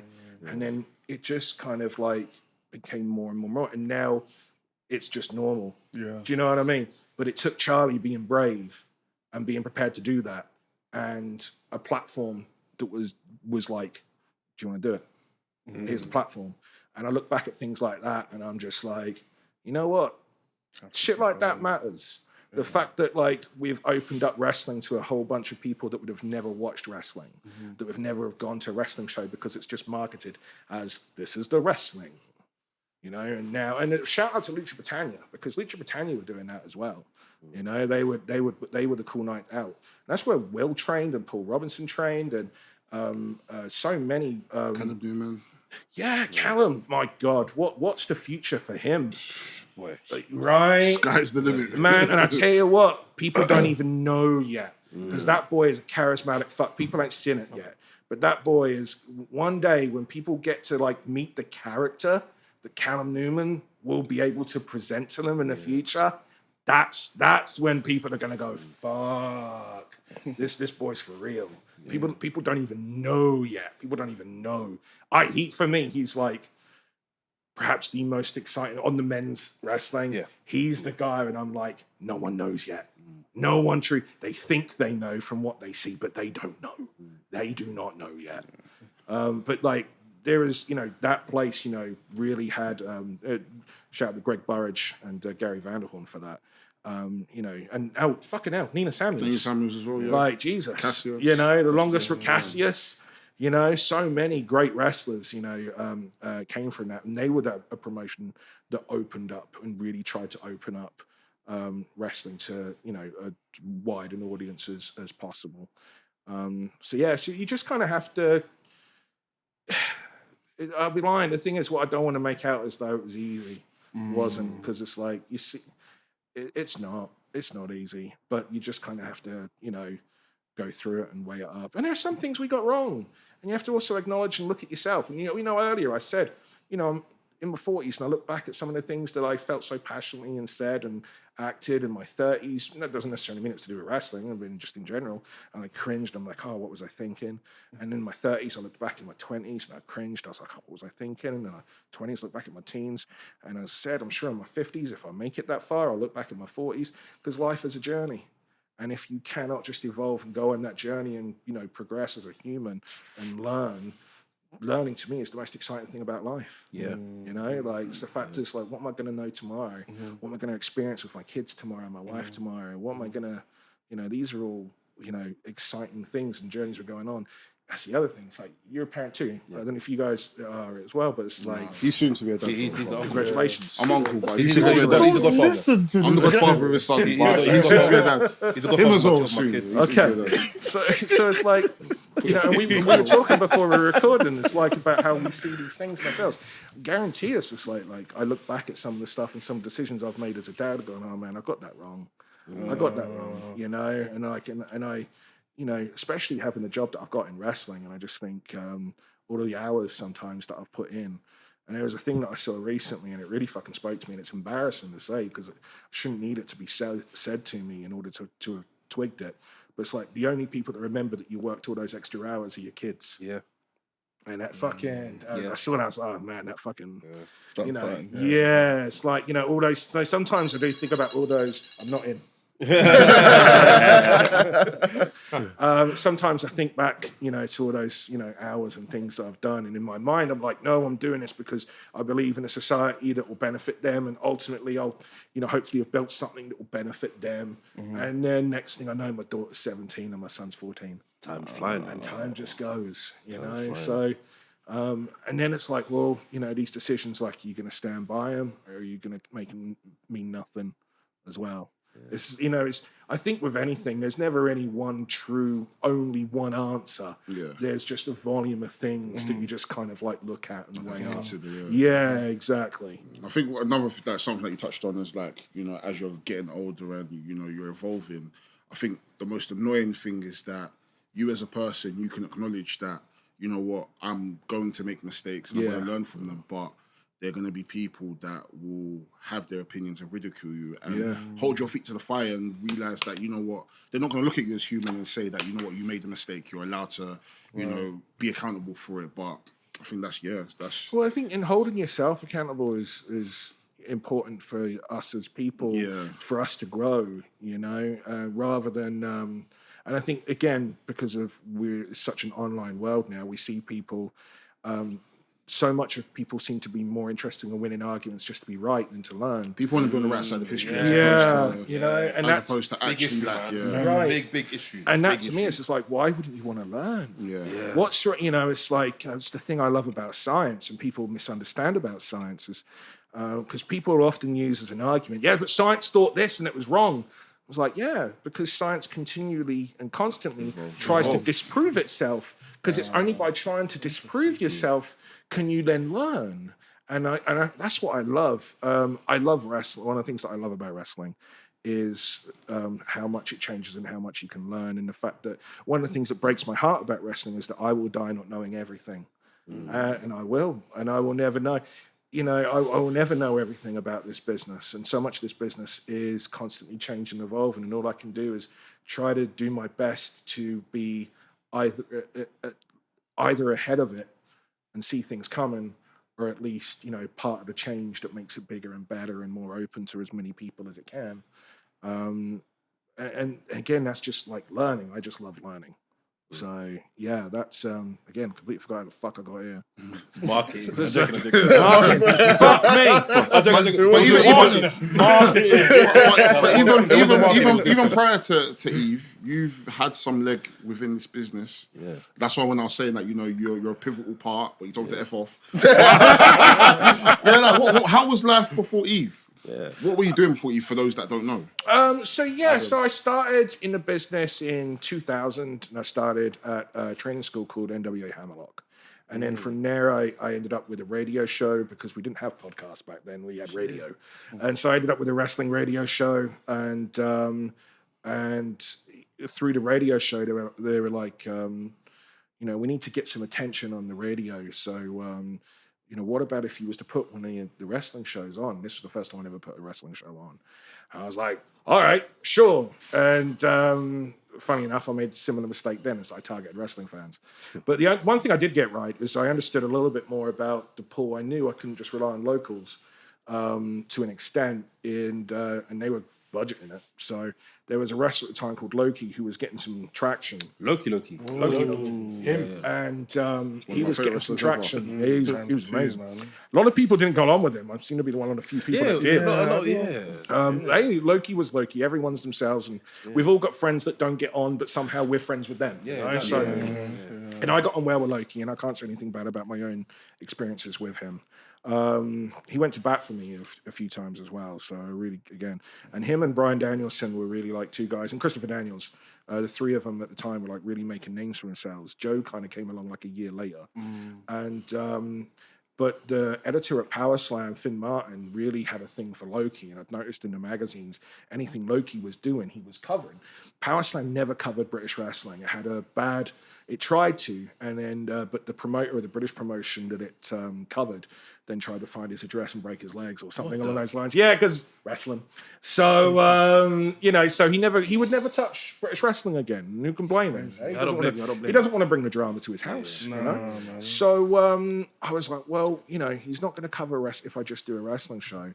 But what if I booked Loki and I brought Loki over? Because number one, I thought people would come to see Loki because no one was bringing over like indie names. And this is no disrespect to the promotions that came before, because all these people were workers and all these people were, do you know what I mean? But like they were bringing over like, your Skinners and Earthquakes. And don't get me wrong, they were great to be able to be around and talk to and learn from and everything. But, the Bushwhackers and the Honky Tonk Man. Actually, the Honky Tonk Man actually got sent back home. Because he was so bad as a wrestler and like not wanting to lose and be a pain in the ass to but the promoter actually, Scott Conway, sent him back home. Cause I was just like, respect to Scott for fucking being prepared to know if you're not going to work with us and understand that this is this is a business, this is a work, then go home. But those were the kind of names that were being brought over, and so I was just like, oh man, it would be good to bring over someone on the indies. And so I brought over Loki, and my idea worked. Power Slam covered it. And that was like the first time that British wrestling in a long time had got into the pages of Power Slam. And that helped us draw like a 300 audience, for the first show. And that was like, and the story of that, because, it was just as a cruiserweight tournament. Again, I said to you at the time, wrestling wasn't like that. Wrestling was there was lots of great British wrestlers over here, but there was no one doing that independent, American independent style at the time. So it was like, your Jodies, your Johnnies, and young wrestler called Hayde Vanson at the time. Hayde Vanson. Undertaker's up. There was one guy who really was buried by the Undertaker. Apparently he was actually good though, Hayde Vanson. He was very good. He was really good. Yeah. He was tag team partners with... Was he tag team partners with Moxley at one point? No. Or someone else. Who was he tag team partners with? He was in the UK. He never got abroad. I saw a picture. He lives in America though now. I was on a flight to Japan and was flicking through, and there was a Superboy television show or something to watch. And I'm watching it. I was like, it's fucking Hayde Vanson. Hayde Vanson is because that's what he's doing. He's been doing modeling, and he's been doing television and stuff in the States. Yeah. So Look, Hayde Vanson and Moxley. Really? Yeah. I never even knew that. Vanson and Moxley are professional at IWA. Teamed up to win the IWA tag team. Fuck me, I never knew that. I saw a picture of them together and I was like, yeah, that's the picture. Look. Jesus Christ. Yeah, never knew that. I never knew that. Oh, right. No, there you go, learning. But no, Hayde was good. But Robbie Brookside was also, I tell you what, I learned more in one conversation with Robbie Brookside than I'd learned in the 2 previous years. I feel like loads of people, I've heard loads of people say that. Yeah. Honestly. Did I meet Brookside? Yeah, you met him at the UK. Yeah. I just would always remember him saying, they don't tell you the story, you tell them the story. And I know it's so simple, but when you get into the wrestling business and you're when you're in the ring, 2 seconds feels like 20 minutes. And that's the reason why, like, when you see so many youngsters, they're constantly moving. That's because they're like, oh, got to do something, and they feel that they think that the moves, your mannerisms are your moves as well. Your facial expressions is a move. Your signature moves are just a physical catchphrase, everything, if you think of everything you do as a move, and therefore not think about, well, I've got to get him up and it's the drop part that's do you know what I mean? But that's in the ring, especially when you're, you feel so on show, and you're wearing an outfit that might not necessarily be the most flattering in your early days as well, and your body's not there yet. So you see everyone kind of feel like, I've got to do something, and then I feel like I'm now working for them instead of making them work for me, and that's why I just remember him saying it's just like, you tell them the story, don't let them tell you the story, because that's just going to throw you off, because now they're controlling you, and how can they control you? Because they don't know the story. Yeah. They don't know the story at all. So, and it's crazy to think, but it's just little lines like that he would say. I just be like, oh, fuck.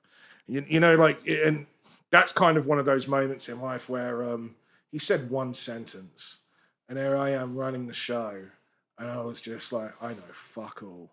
And it's important to have those moments where you go, I know fuck. It's like having Will as a producer on Eve.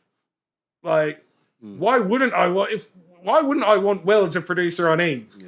What can I go? Well, I'm going to go up to him and say, do you know what I mean? Comparatively, because Will's so much more fucking further up there. Yeah. Like, Will can do this. He's one of the best wrestlers going.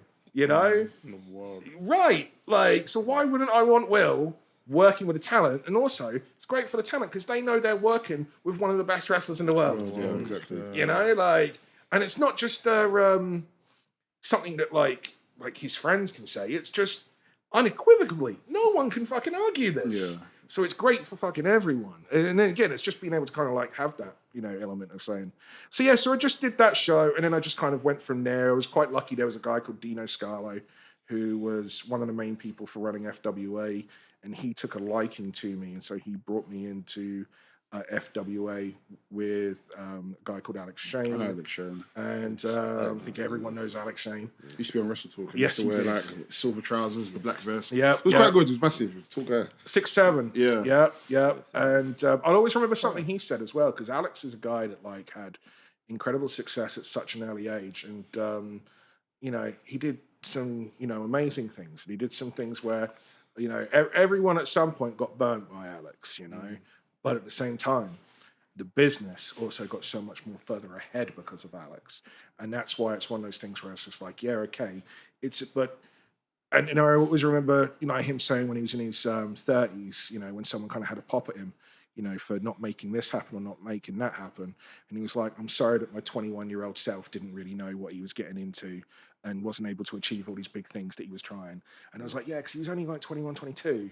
23, and no one had ever had the platform that Alex had at that age, and then was trying to change, and this isn't a defense of anything else, do you know what I mean? Yeah. But it is just a case of, being able to kind of look back, and like he kind of like had to have those big balls to go ahead and try to do things different, because everyone's telling you, no, you can't do this. And that's what he had. The one thing that kind of like was Alex's saving grace was Dino Scarlo, because Dino Scarlo was the link between like the new school and the old school, because he was an old school wrestler. And the other thing about Dino is the dude was legitimate in big time crime. Like the dude was a legitimate gangster. Oh my God. And this ain't no look him up, right? And because Dino was involved, no one was gonna fuck with him. Because if Dino hadn't been involved, there wouldn't have been no FWA. There was a wrestling show where, I found this out later. I was running a show, and I'm this newbie promoter, and there was this other promoter that was running a show, and he's this newbie. And they were like, look, we can't have these new promotions turning up. We need to, stop it. And a decision was made that someone's ring wasn't going to show up. Oh, someone's ring. Okay. Listen, someone's ring is going missing.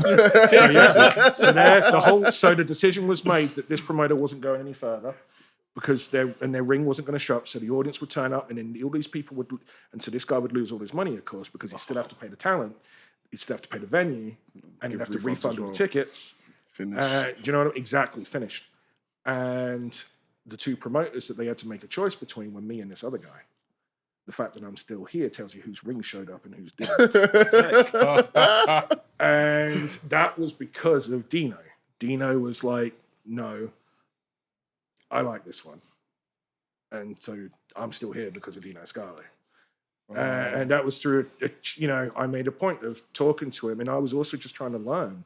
and trying. I was just like SpongeBob. I was just like there trying to fucking like soak it all in, because I love learning, and so that's the reason why I'm like still here. And so I was brought into FWA. I became a local promoter. I was the only local promoter that I'm aware of that was allowed to book his own shows, but using the FWA name. And then it just kind of like progressed and just doing my own stuff. And then I wanted to start doing more hardcore shows and nightclubs. Because again, I just felt like the business needs to evolve and a little bit more. And so we started doing 18 plus shows in nightclubs because no one had been really doing it before. My biggest thing is I've always been too far ahead of the curve. But by the time that the thing that I was into became popular, I was bored of it. And you've moved on to the next. And I've gone on to the next thing, exactly. Because again, that's another thing is like, I'm bored of this now. Or I've lost so much money on it. Because I was, didn't quite get it right, had to learn it. So, and that's just what's got me to here. And then again, it was like with XWA. XWA was so many different things, which is a deliberate decision. I wanted it to be different things. What I don't like is when people say that wrestling has to be this or wrestling has to be that, like it's a law. Fuck their law. It doesn't need to be. It's not a law. The idea that we start saying that there is a law in creative spaces is just ridiculous. It's creation. How can we say? There's only two things that matter, in my opinion, when it comes to pro wrestling. The first one is safety, right? And the second thing is selling tickets or subscriptions, or because you need to. That tells you your interest. That tells you if you're over, if your product is over, if the wrestlers are over. Safety and selling tickets. Those are the two things that matter. And what gets over and what sells tickets changes constantly, and it should change because film, media, music, all these things change. Imagine if we said, no, this music's got to stay the same. The thing that I like all the disruptors, the people that disrupt, the people that lead the way and make change, the people that are brave enough. I said this to you when we had this chat at the last show. It's and I've completely got this from I forget the gentleman's name, which is terrible. But the fact is, it's like, I spoke to you and I said, I know it sounds crazy, but bees. The bees have the waggle dance, where the waggle dance, where bees go out and they find a source of nectar and they find the honey and then they do the waggle dance. And the waggle dance, all these other bees come past, they see the waggle dance and they then go and they then soak up all that honey and nectar, or they soak up all that nectar so they can go back. But that's only 80%. 80% of the bees go and they soak up all that nectar. 20% of the bees ignore it. They ignore those bees doing the waggle dance and they fuck off. Why? Because they're looking for the other. They're looking for something bigger. They're looking for change. They don't want to just take from what's already there. They want to go create. They want to go find new. Yeah. I want to be part of that 20% that constantly is going and trying to find change. That's constantly going and trying to find something new. Trying to go and make it so that we're not just soaking up all from this one source and just like, getting all that, water out of the well until it's all dried up and there's nothing left for anyone else. I want to be part of the 20% that's going off and finding something bigger and more exciting, and it's making it so that when you've finished eating there, don't worry, I got you. We got you here. That's what I like, and that's the reason why. So it's like I started with like the cruiserweight style. We then went on and started doing like the hardcore style. We got cancelled by the BBC. For doing an intergender deathmatch tournament. But it's huge in America. But it's a huge thing in America. Words I said out loud, like fuck me.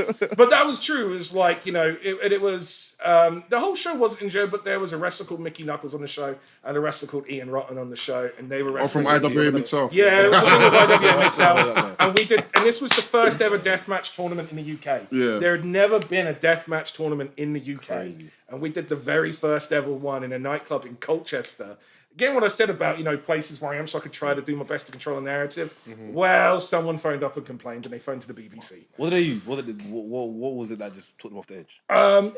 Here's the thing, right? And I can say I see an argument for it, so I'm not even going to, think. And you kind of sometimes then, this is part of the growing, right? You then have to think about the venue fucked up the marketing.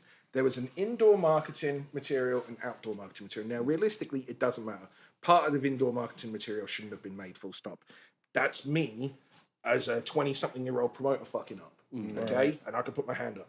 But the image was graphic of a wrestler bloody, okay? Don't know why, but they stuck that on the outside of the venue. Okay. Rather than inside. Rather than inside. Now, realistically, it shouldn't have been there in the first place anyway. You know, it was wrong.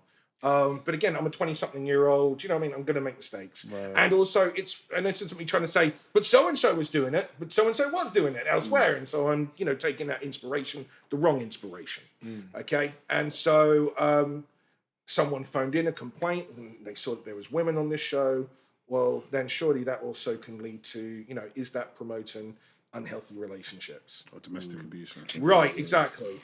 So, and it would be wrong of me to say that I cannot see their point. Yeah, I see. You know what I mean? Yeah. Doesn't matter that it's an 18+ show. If it's being advertised in such a way that other people are seeing it, Right. Yeah. So I can totally see why someone would feel a certain way, even if it is advertised as being, this, not that. And it would just be wrong of me to try to make out that I can't see the point. And I do regret it. I'll be honest with you. I don't know if I regret the idea, because I certainly don't regret the idea that we were trying to present men and women as equal. But I certainly regret the presentation. Okay. So someone complained about that. The part that was typical though was they phoned me up and they did a complete they tried to get me in the interview, do you know what I mean? Tried to make out that this part wasn't recorded in this part. And I actually did okay. So I was quite hurt. But when I listened to the interview, I was like, they've changed that a bit around and they've made that out. They've changed the framing. So they've re-recorded the bit they've said to lead into what I've said. Do you know what I mean? But I did a decent enough job that they couldn't really get me, as much as they tried. But you had it in for you, bro. Yeah, they tried to get they got the count. The thing is, the BBC then contacted the council, and so the council then contacted the venue, and so the venue are like, "Listen, how much are you going to lose by not running the show?" And I said to them, and they were like, "If we paid you that money, would you cancel this show?" And I was like, "No." And they were like, "Well, we're going to try to go ahead with it." And I was like, "Cool." And we did go ahead with it. And I should have accepted the money.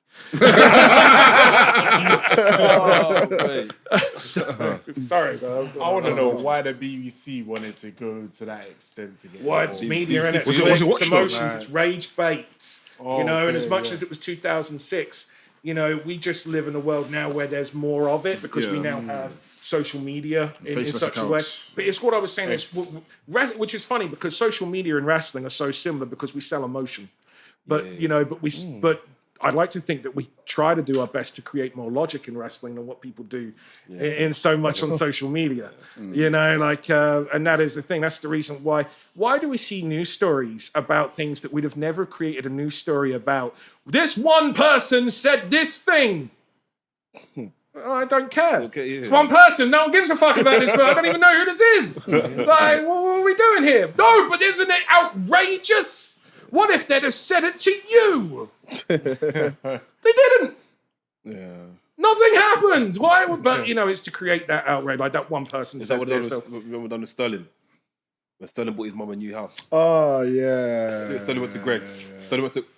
Every story everything that Sterling did after the World Cup, they were reporting it. Sterling went to Greg's after the World Cup. Doesn't he feel bad? Sterling went to Poundland. Is he cheap? Sterling bought his mum a house. Why is he bragging? Why is he being braggadocious? That's it. He goes to Poundland. Is he cheap? And then it's a case of why is he being cheap? He's got all this money. Oh, he's showing it in our face. Look how much money he's spending. You can't win. Sterling gets a tattoo of a gun. He's a gangster. Yeah. It's like, bro, this guy can't win. Mate. He gives money to kids. He's grooming. We did this thing. And we went on the BBC One show, and Charlie Morgan did this thing with her hand like this, or it wasn't even that, but it was something that she did with her hand, and they got complaints. Why is this wrestler throwing up gang violence signs on the just when we did our Pile Driver fascia shirt, people started going crazy, atting things like the FBI and all sorts of FBI. This man is threatening the president. They have a T-shirt with him. We never said it was him. If you saw him, it's like looking at the clouds. You see what you want to see. You know, but they're like, this person has a T-shirt with that, and we do. We have a T-shirt with a dinosaur pile driving someone. They'll look like whoever it is that you think they look like. And it says pile driver fascist. They are threatening the president. FBI is crazy. The people are just like, it's just like, is it bothering you? Like, really? Like, can you not sleep tonight? Because of there's a shirt out there reads, can you not sleep tonight because this person said this? Like, really? This is the news that we're fucking. Oh, it's just rage bait. Why don't you just log off? We all have this. They're like, and everyone. I say everyone. These people that get like that, and you see it with the diehard on the wrestling fans, as well. They're like, I would be such a nice person if it wasn't for these people saying and thinking this. Because of them, I have to spend so much time replying to them and telling them why they're wrong and why they're such a bad person for enjoying this. Otherwise, I would live a nice, calm, peaceful life, donating money to charity and having a dog home. And also, no, it's people just... I would be a better person if it wasn't for these. They put all that shit onto other people. They need to go touch some grass, man. They need to log off. People need to log off. Yeah. They need to log off Yeah. and log off and log off and log off. That's it. Log off. That's it. Log off your PlayStation, log off your computer, log off your phone, and just chill. It's all they have sometimes, Bro. though, isn't it? It Don't is. have It's some a- more though. There's more there, man. I don't know. God is blessed with 24 No, you hours in a get- day, you're 7 right, days a of week. course, like, You can use half of that 24 hours, even the whole 24 hours to go to gym, go to watch a film, go watch wrestling. blood, Like, yeah. come and record a podcast. We don't even want them to do podcasts. No. Yeah, want I'll to go do food shop. podcasts. Oh, there's no food in your fridge. Go buy food. Go on Hinge, swipe left, swipe right, find yourself a partner, and you'll be all right. There's 24 hours in a day, 7 days a week, 365, 56 weeks in a year. Some of these people are Is lacking that- physical. that's my maths, right? The maths is right, right? It's not standing math. It's not standing It's math. not standard maths, but it's maths. Bro, use those hours that God has blessed us with and do something productive. Log off. Wrestling is, do you know what it is as well? Is because wrestling, you can't go to college and get like a degree. Like you can go somewhere, you can learn to be a plumber. You can learn to be a carpenter. And then you can say, I am a carpenter, I am a plumber. But with wrestling, all you need to do is to go, it's not what I would do. I'd have had him beat him, go work for him, then do that then. Why don't I get made in charge of WWE? What did he do? Did he just do a Canadian Destroyer? He has just destroyed wrestling. They had a woman do what? That makes the men look bad, and the men are who drive the business. I can't believe they would do this. And then you're just like, you do realise the wrestling business is doing pretty fucking well, right? And you have been shouting and screaming at everybody doing it wrong for decades now. I think everything's fine. Trust me. We've got a big show next week. Yeah, big bruv. show with a big guest as well. Jamie Hayter's in town, and she's Yes. going up against Alex Windsor. Yeah. Chat to me about that, man. Well, That's- we actually this was supposed to happen back in 2022. Jamie Hayter was booked for a She Won event, and it's a match that both have wanted. And then she had it was typical one of those the travel plans, the flight shit happens. That's why she's coming in early. She isn't arriving the day before on this one. She's coming in early. So this match is happening. Jamie Hayter and Alex Windsor, a match that both women have wanted, and for years now. And that's the thing that's exciting about this.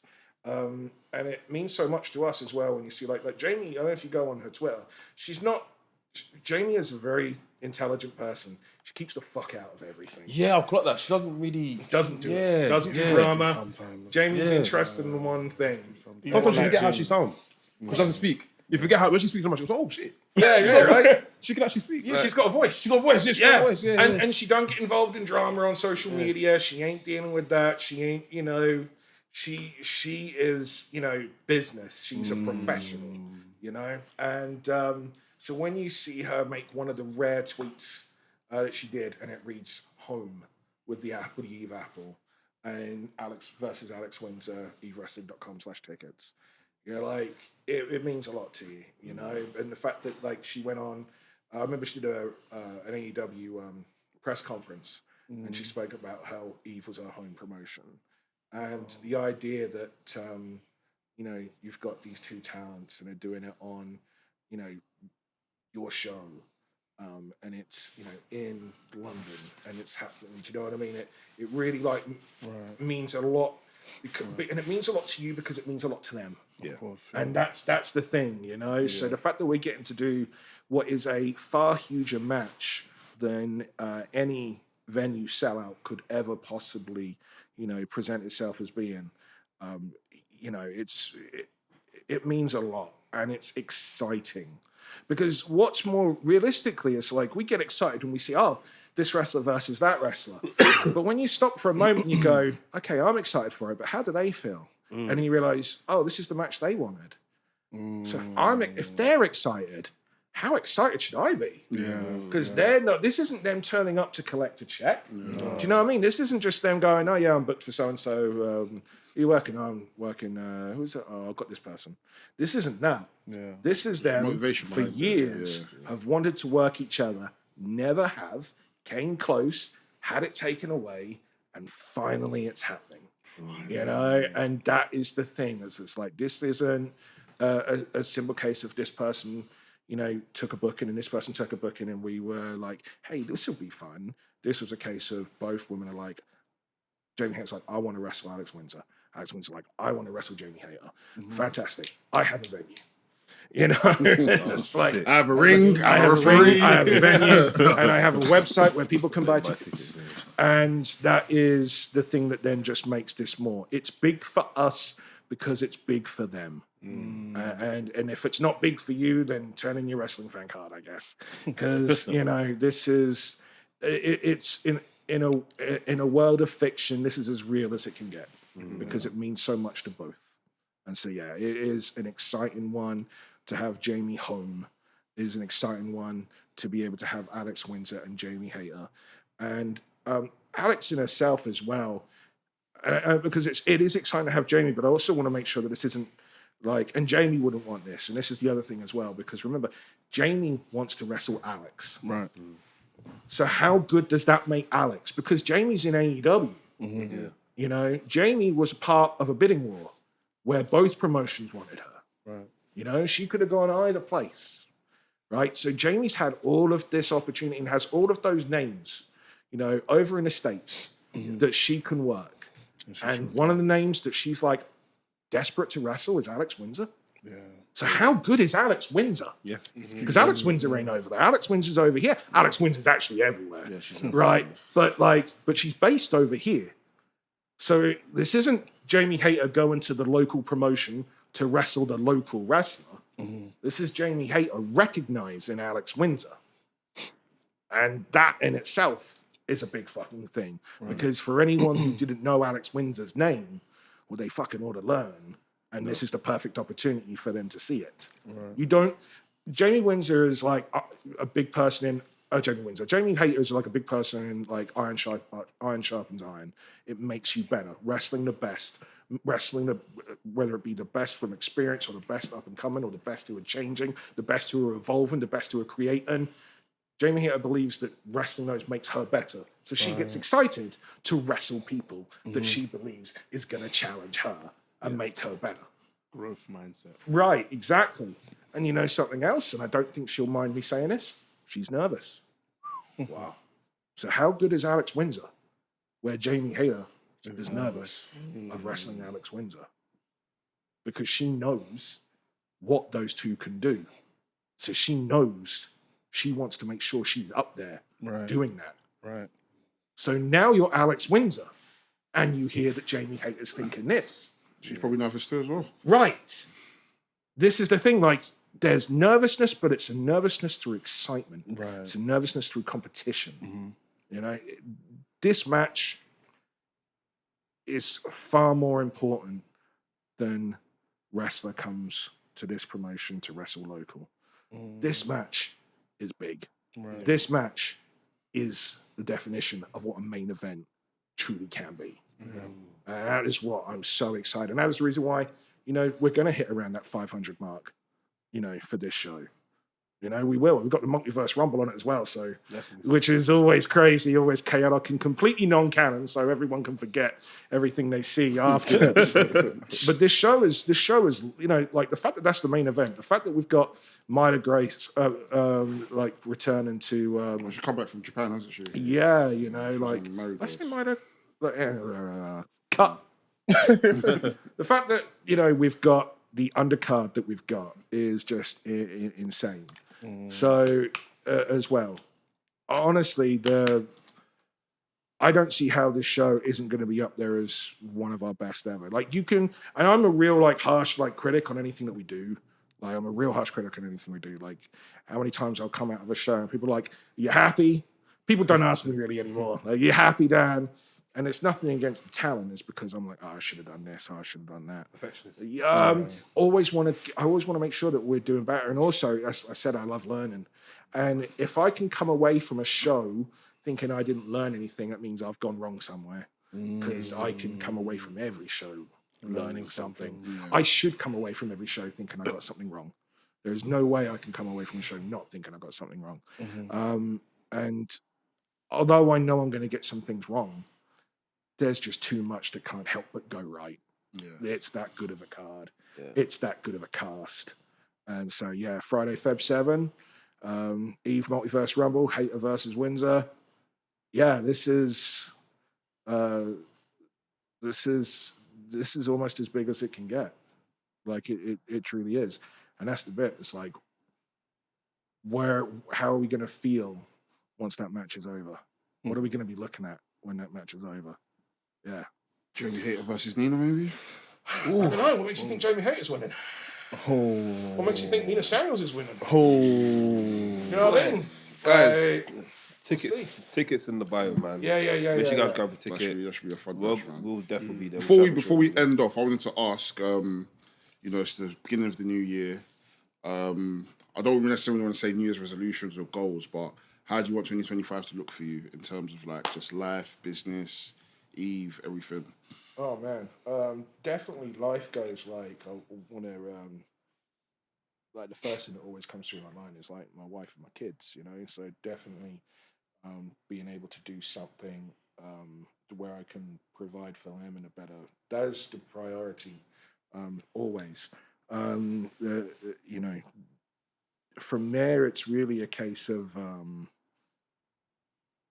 I said the word disruptors, you know, and that word really kind of like just rings true when I think about all the anger and rage bait of people saying what wrestling should be.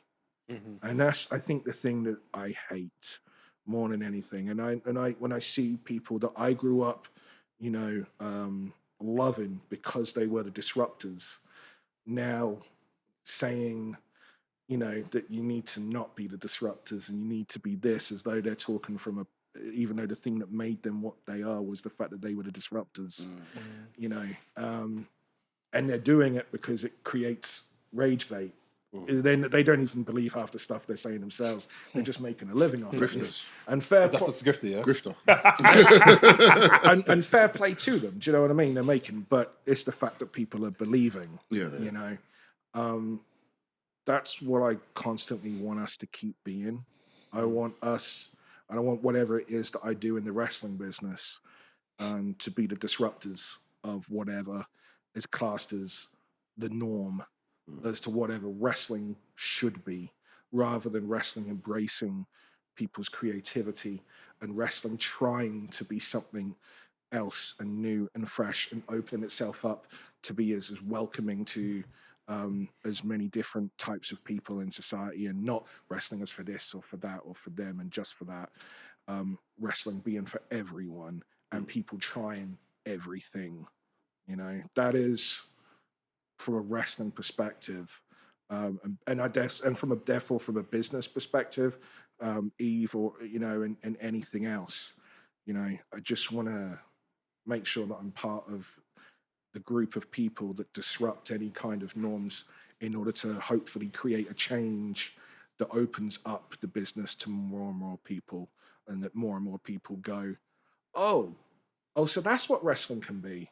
oh, actually, I like this. I thought wrestling was, you know, and that's the thing that I said to you. My favorite show was the show where we had 80% women attendance, because that to me was like, there's your proof, you know, not necessarily, but there was the fact that we could do that, and I want to see that kind of, you know, audience grow, where wrestling is no longer just dominated by this, where wrestling is for everyone. Right. And yeah, those. If I can be a part of that, and I mean that for both. I mean for in the stands, in the audience, and I mean in the ring, on camera, people behind the cameras, the referees, the photographers. I mean it in every single way possible that it could possibly be meant. Those are really that is really what I want to be, you know, a part of. And so, yeah, if I can be a part of anything that encourages creativity, freshness, that develops new ideas, and if it goes wrong, it goes wrong. Yeah. But you'll never know you were wrong if you don't try. Yeah, for sure. And if it goes right, hey, That's it. look what you did. Yeah. So yeah, that's 2025 and forward. Make some noise, man. Right. Thank you. Honestly, Dann Reed. it's been a very good podcast. I think it's one of the best we've had this year so far. It's been obviously So far this year, it's fucking January, you cunt. That's why I kept quiet. Jesus That's why I kept Christ. quiet, because you've only done 5 episodes this year. It might be the best we've had all year. No. Yeah, let's see. The year just started. I know, but Fuck at the end of the me. year, we'll look back at the end of the year and probably say this is one of our best podcasts we've had. Because I remember a couple of years ago we had JPR this time around this year as well. So, and that was a very good podcast as well. And that ended up being one of the best podcasts we had this year. So big up you, bro. Oh no, that's cool. I should have got you guys more involved. I just fucking spoke. No, it's good. No, this is what it's about, man. Like we you know, we wanted to find out more about what you got going on and how you started up sort of stuff. Because bro, like from what we've known about you so far, you're a guy that's done better stuff and been pivotal in a lot of stuff in, you know, British wrestling and stuff. So Can I actually, just before we finish, can I actually ask you guys a question? Yeah. If you could change one thing about the wrestling business, what would it be? The internet.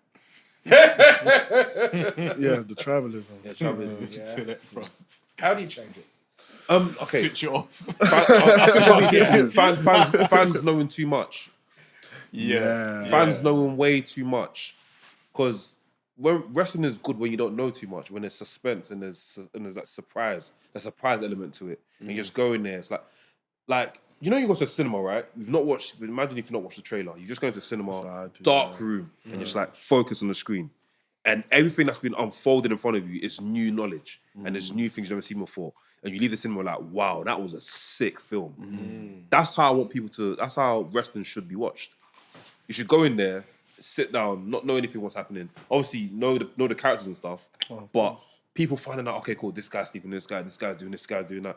You don't need to know that sort of stuff. Just enter wrestling and watch wrestling for what it is. So get rid of the dirt sheets, basically. No. The thing is that exists in every form. Yeah, it's not just but- wrestling. yeah. You got, you know, Hello Magazine and all of that. Yeah, Do you know what I mean? It's a part of it, it's entertainment. It's a part of society and everything. Cool. What kind of fun? Sorry. Kind of fun.